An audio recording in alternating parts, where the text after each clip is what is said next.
Hi, welcome to the Exceptional Learners Class Education 128. I want to take a little bit of time to tell you about the class this quarter and to give you an overview about the assignments and how we're going to be working in teams within the classroom. So let me start a little bit with telling you about myself. So my background is as a speech language pathologist. I worked for a number of years in a bunch of different settings, in preschools, in schools, in clinics, in a hospital, in a community center, in juvenile detention.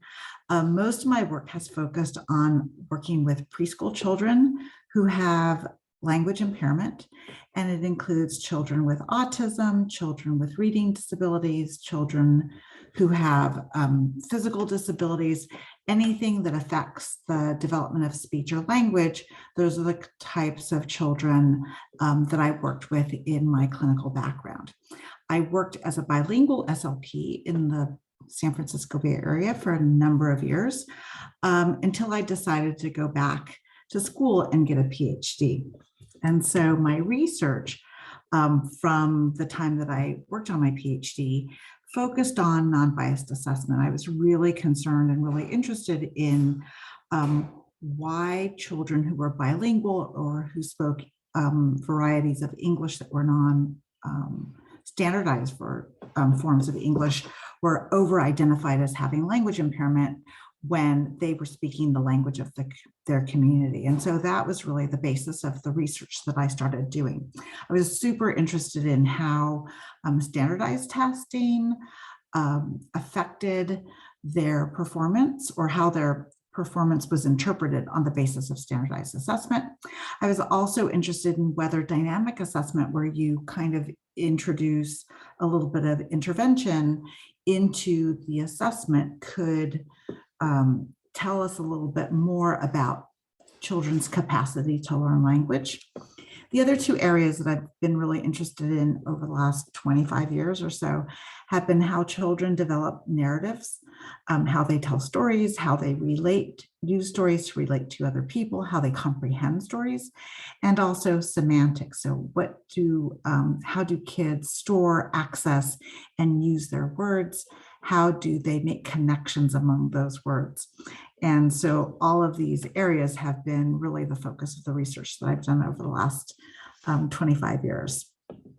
One of my current interests is intervention with bilingual children who have developmental language disorder. I'm really interested in whether we can use intervention in one language to affect what children do in the other language. So is it possible for children to transfer knowledge between two different languages?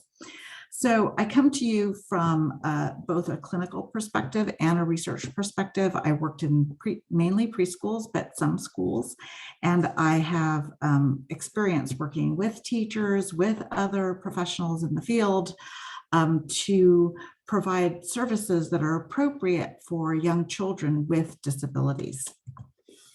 So the goals of the class for this quarter are for you to learn about the different legal and historical background that led us to the Individual with Disabilities Act and some of the other laws that are currently in play for providing services to children. These laws are fairly new, at least they occurred, many of them, in my lifetime. So the ADA and IDEA occurred, or early versions of those occurred in the 70s. And then over the years, some of these have been reauthorized and expanded. And so I think it's important to understand the history of Brown disabilities in the US.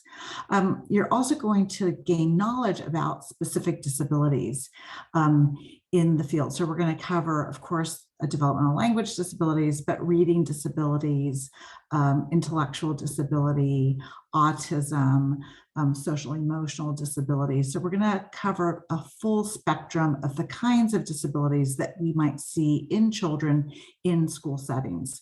And we're going to talk about the various career routes that lead you to be able to work with a lot of these families as potentially future teachers. You will have these kids in your class, and I think it's really important that we provide curriculum that is inclusive and that helps us to promote academic achievement in all children. If you're not interested in teaching necessarily, you're still going to come across people with disabilities. And I think that helps us to be a more thoughtful and critical academic, more informed advocate for persons with disabilities. You may know people with disabilities in your own family.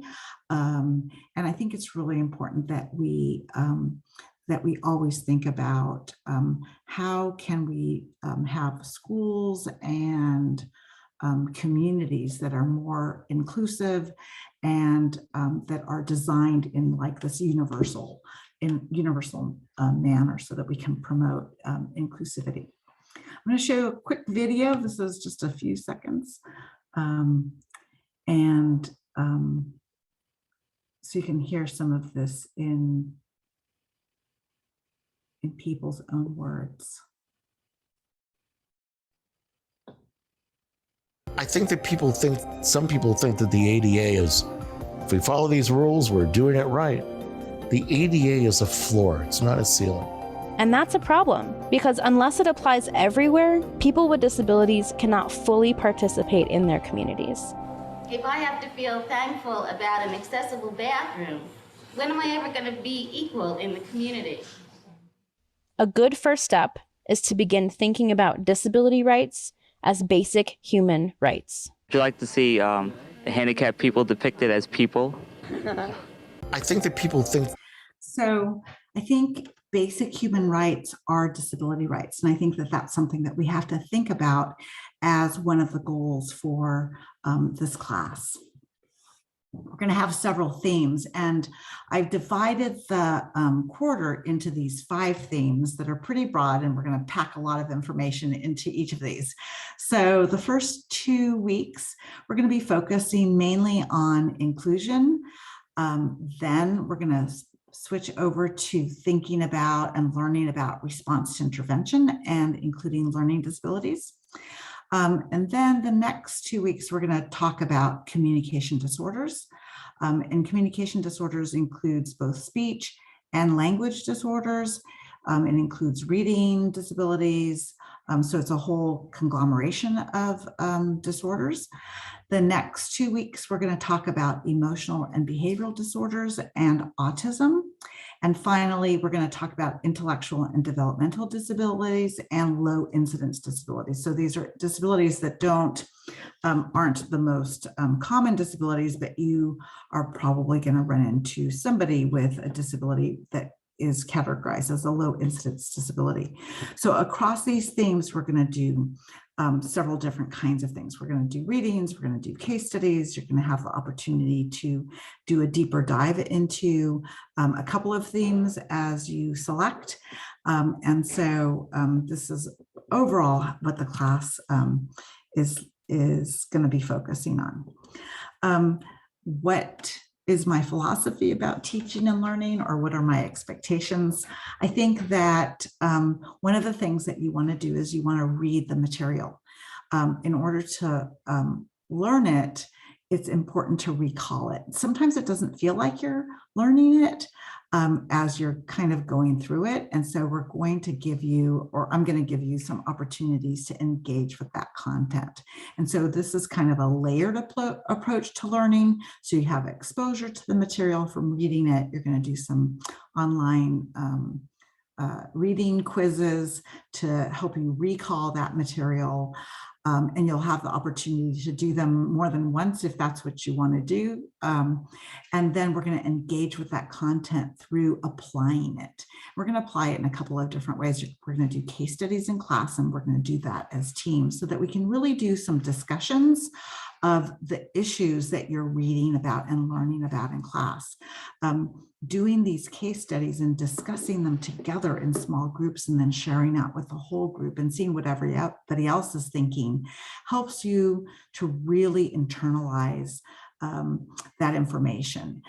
You're also going to have an opportunity to react to that material and to then compare. So another group might come up with different ideas about it, or they have engaged in a different way or pull in different aspects of the reading. And so by comparing different ways of thinking about the same case study, then we can learn from each other as well. And so that's some of what we're going to be doing in class. And I think it helps you to get exposure to the broad issues around disabilities and working with children with exceptional needs, as well as learning and internalizing and having the opportunity to really engage with that material.